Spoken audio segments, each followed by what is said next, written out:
Good morning, everybody. So today's the day, March 9th, 2020. It's the morning of my check ride for my private pilot certificate. It is a gorgeous day, clear skies, calm winds.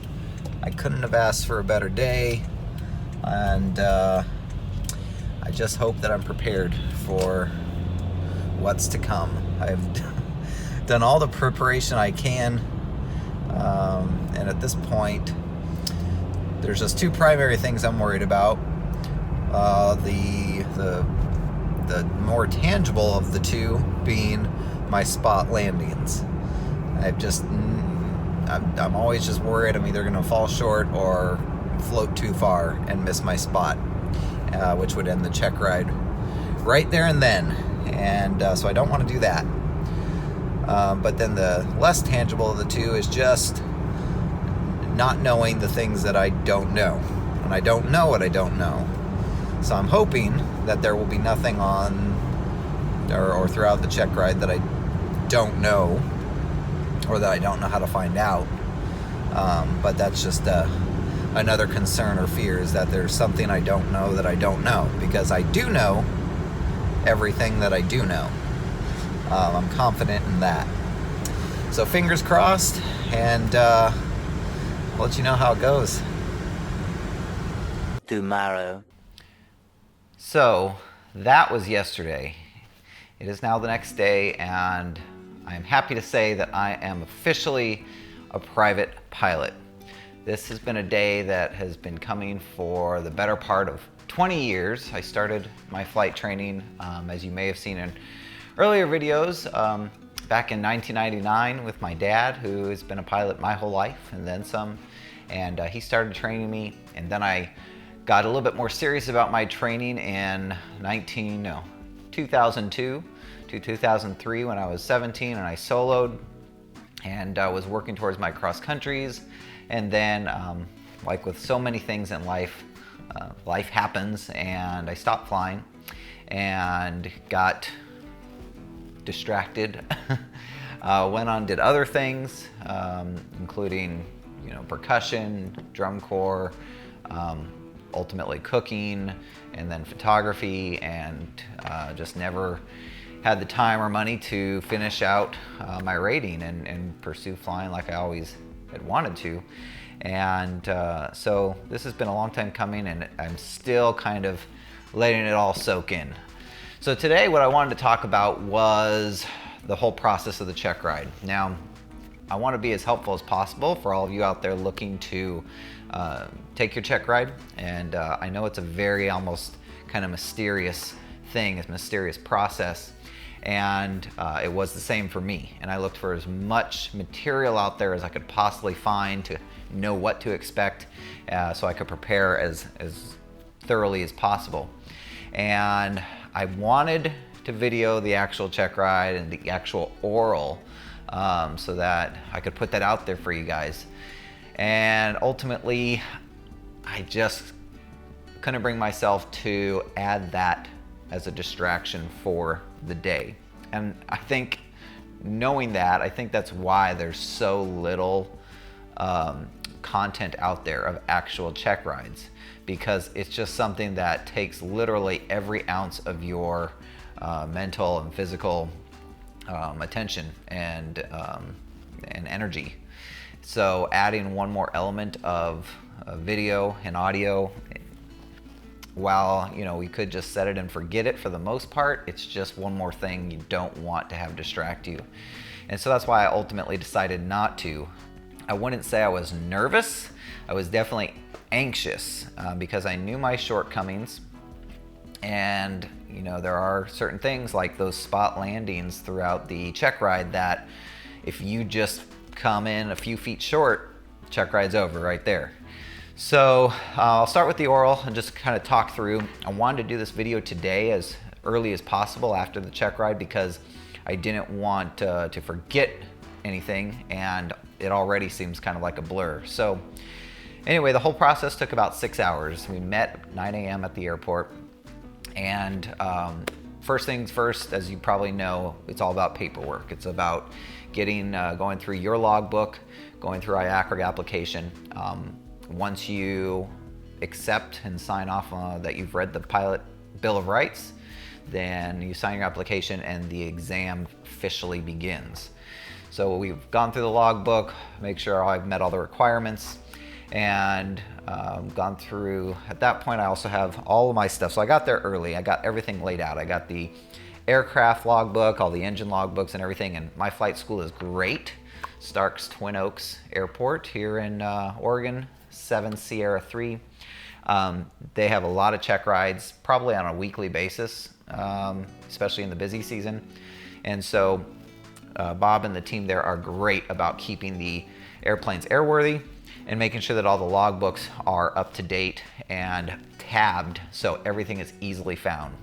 It makes your job and life as a student very simple and takes some stress off there.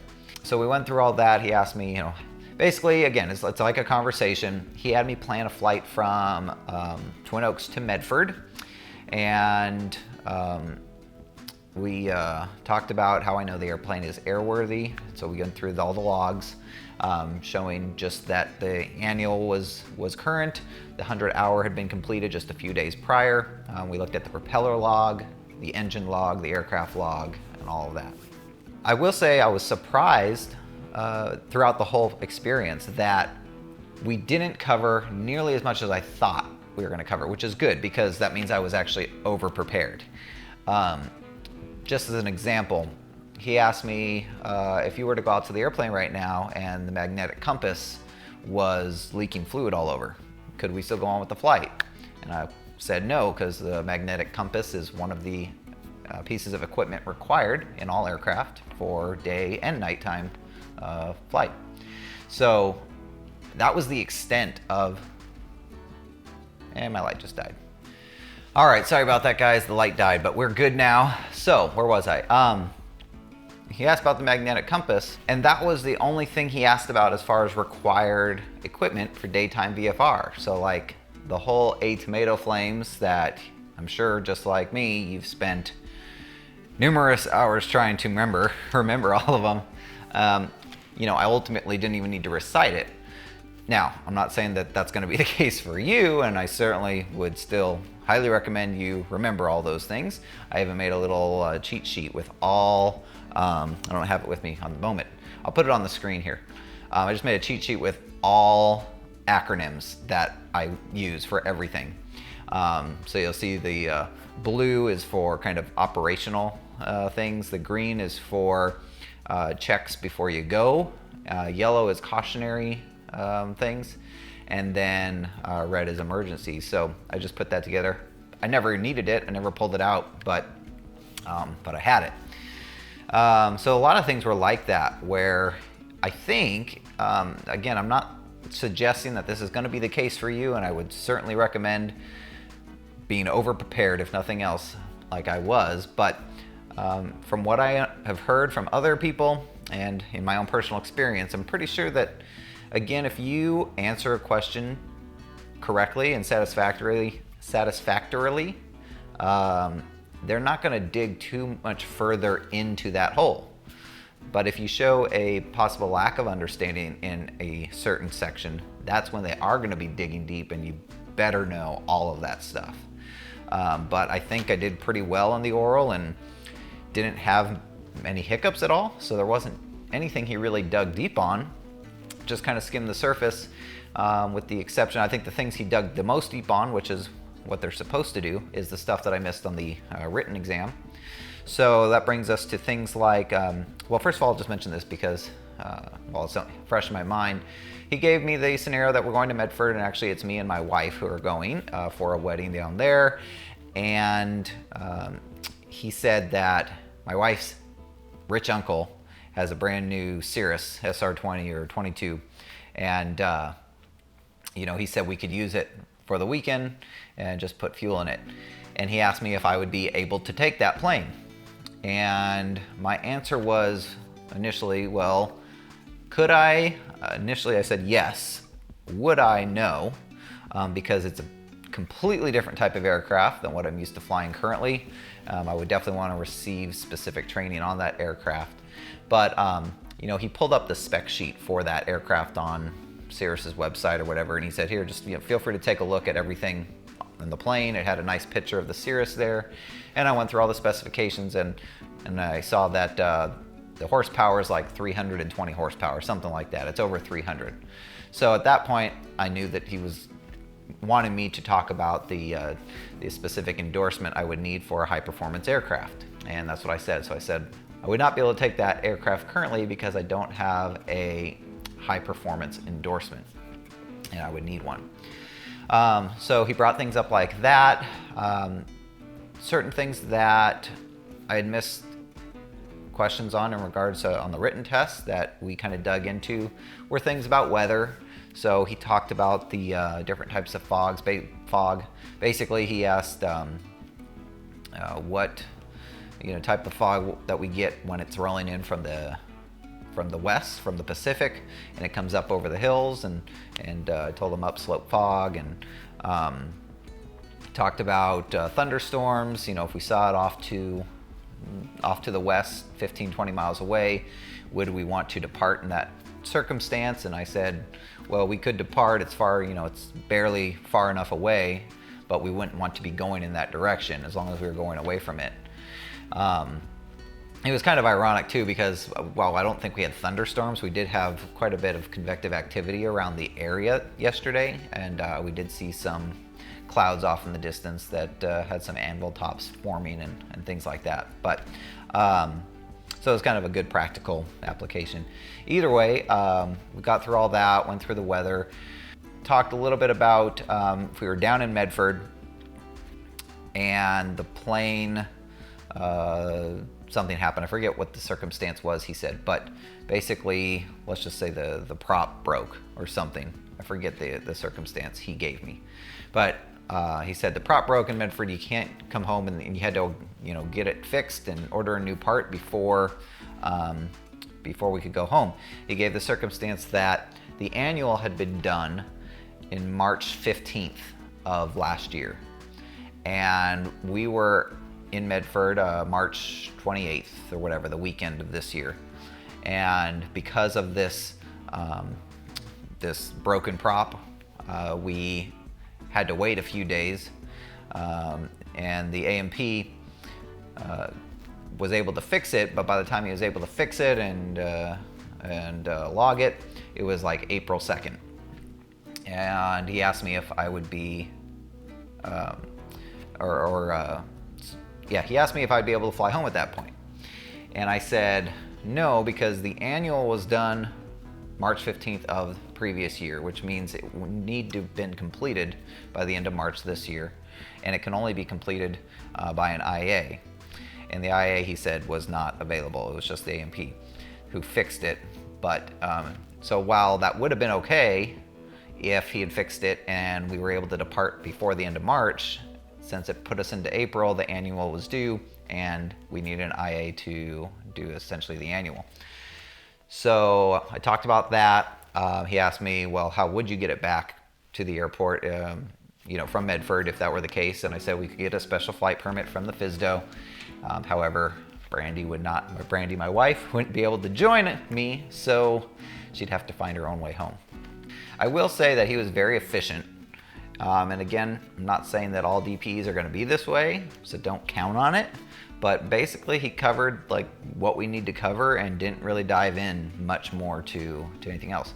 We did talk about, of course, all the documents that we required in the aircraft, so the airworthiness, the registration, the owner's manual / operational limitations, and the weight and balance. And we went over my flight plan for the day down to Medford. We went over the weight and balance that I did. I did everything in ForeFlight. However, I also had paper charts that are up to date and airport facility directory supplement. I had all those just as a backup to my iPad and iPhone. He never really asked me about them, so we didn't talk about them, but I did have them. We talked about emergency. We went over airspace.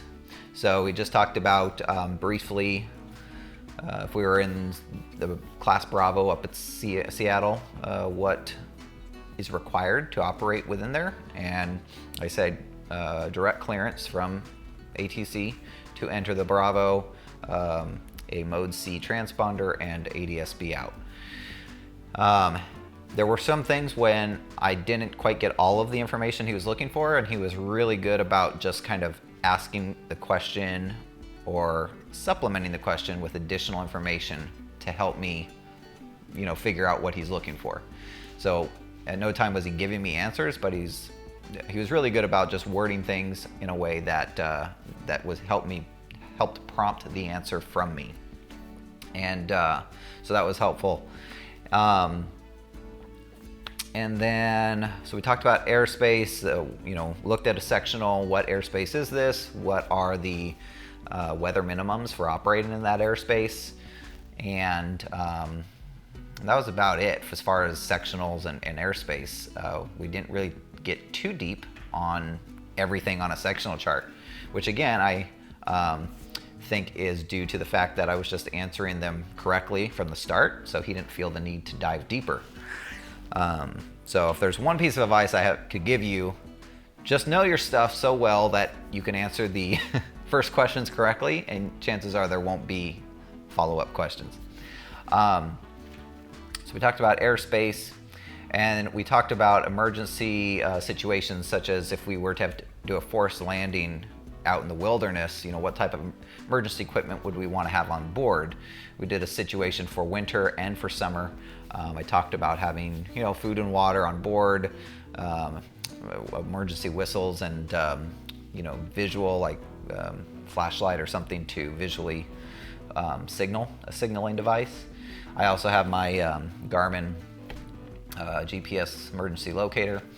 But so we talked about things like that, about bringing space blankets in the winter or something to provide sun shelter in the summer, sunscreen, keep you out of the elements, and what types of physiological things could happen in those situations. So of course in the winter we're talking about hypothermia, and in the summer we're talking about dehydration and all that. We talked about, of course, physiological things in the air. So if we wanted to cruise at 13,500, could we, and what would we need on board? So of course I mentioned we would need supplemental oxygen, or we could only be up there for a half hour because we're above 12,500. And so we talked about that a little bit. Otherwise, of course, you risk hypoxia, and so we just talked about what the signs of that would be. We talked about the cabin heat and cabin air and what the risks are with the cabin heat, of course, being carbon monoxide poisoning and how to identify that. And then through the rest went pretty quick. Like once we kind of got through the things that I pretty much missed on the test, everything went really fast. And there wasn't much I missed on the test, but I think I only missed like 5 questions or something like that, 5 things, 5 or 6. Either way, once we got through that, I was like just knocking out all the simple stuff. So we went through a bunch of flashcards of airport markings. I knew all but one of them off the bat, and the one I wasn't quite sure of, I just looked up in the FAR AIM, and that was easy. We did go through a weather briefing for my flight plan, and I just went through the briefing that ForeFlight gives us. We kind of went through each page, talked about airmets, sigmets, things like that. So be familiar with what ForeFlight, if you're going to use ForeFlight, be familiar with every page of the briefing and what you're looking at. Be familiar, of course, with your METARs and TAFs and all that. We talked about that just to make sure you have an understanding of it. And I think that's pretty much it as far as the oral goes. I mean, I can't remember anything else. So once we got through the oral, I was just take a deep breath. So relieved to be halfway through, and to know that if I did fail at any point from there, at least I had the oral done. One other thing he asked about was, what hydraulic systems do we have on the plane? And we were flying a Cessna 150, so I talked about our brakes, and I talked about the dampener on the nose wheel, and he was impressed with that because he said that's the first time anybody ever brought up the little dampener on the nose wheel. So thank you, Calvin. I flew with Calvin the day prior to my check ride, so 2 days ago, and he pointed that out to me Never heard of it before, but thank you, Calvin, for telling me that. So after the oral, we took a quick break. The whole oral process took about 3 hours, maybe a little bit over, again with breaks in between, so it wasn't straight through 3 hours. But we went out to the plane to pre-flight it. I put the amount of fuel in that I needed without putting the airplane over gross weight, and then we did the